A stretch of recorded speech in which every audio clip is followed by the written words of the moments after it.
Badminton की दिग्गज खिलाड़ी साइना नेहवाल ने घुटने की गंभीर चोट से लगातार जूझने के बाद पेशेवर बैडमिंटन से संन्यास लेने का फैसला कर लिया है। साइना नेहवाल ने यह संकेत 2023 के सिंगापुर ओपन के दौरान ही दे दिए थे, जहां वे पहले दौर में ही चोट के कारण मुकाबला पूरा नहीं कर सकी। इसके बाद से किसी भी अंतर्राष्ट्रीय या घरेलू टूर्नामेंट में साइना नजर नहीं आई। लंबे समय से उनके खेल से दूर रहने और फिटनेस संबंधी दिक्कतों के बीच ये तय माना जा रहा था कि अब उनके लिए कोर्ट पर वापसी करना मुश्किल होगा। साइना के करीबी सूत्रों के अनुसार घुटने की पुरानी चोट, कार्टिलेज की समस्या भी थी उन्हें, और लगातार दर्द से परेशान रहने के चलते वो करियर के निर्णायक मोड़ पर उन्हें ला खड़ा कर दिया, जिसके बाद उन्होंने आगे खेलने का जोखिम न लेने का निर्णय लिया। सिंगापुर ओपन 2023 में साइना नेहवाल का मुकाबला कनाडा की खिलाड़ी से था, लेकिन मैच के दौरान ही उनके घुटने में तेज दर्द उभर गया।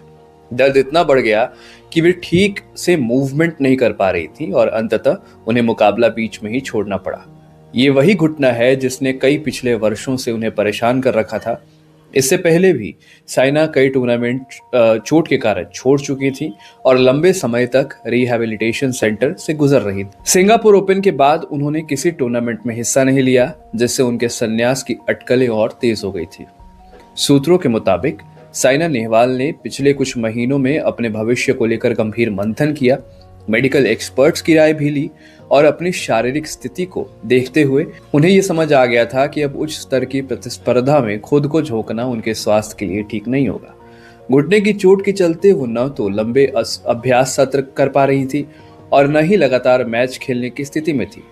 ऐसे में एक ऐसे खेल में बने रहना जहां फिटनेस सबसे अहम होता है, उनके लिए लगभग असंभव हो गया था। साइना नेहवाल का करियर भारतीय बैडमिंटन के लिए मील का पत्थर माना जाता है। उन्होंने ऐसे समय में अंतर्राष्ट्रीय स्तर पर अपनी पहचान बनाई जब भारत में महिला बैडमिंटन को लेकर न तो ज्यादा संसाधन थे और न ही व्यापक लोकप्रियता। अपनी मेहनत और जिद के दम पर साइना ने दुनिया के सर्वश्रेष्ठ खिलाड़ियों को चुनौती दी और कई बार हराया भी।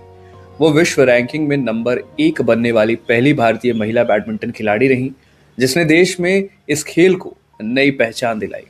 2012 लंदन ओलंपिक में कांस्य पदक जीतकर साइना नेहवाल ने इतिहास रच दिया था। ये भारत के लिए ओलंपिक बैडमिंटन में महिलाओं का पहला व्यक्तिगत पदक था। इसके अलावा उन्होंने विश्व चैंपियनशिप में पदक जीते और कॉमनवेल्थ गेम्स में भारत को स्वर्ण दिलाया।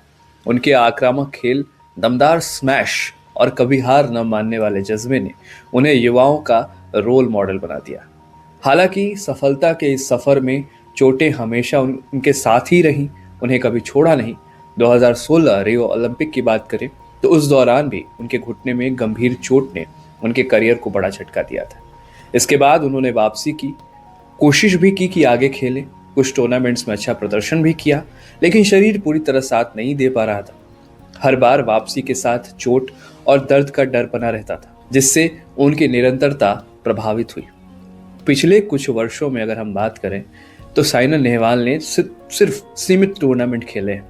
वो अक्सर सोशल मीडिया के जरिए अपने फिटनेस अपडेट साझा करती हैं और रिहैब के कठिन दौर की झलक दिखाती रहती हैं। बावजूद इसके कोर्ट पर उनकी मौजूदगी पहले जैसी नहीं रही।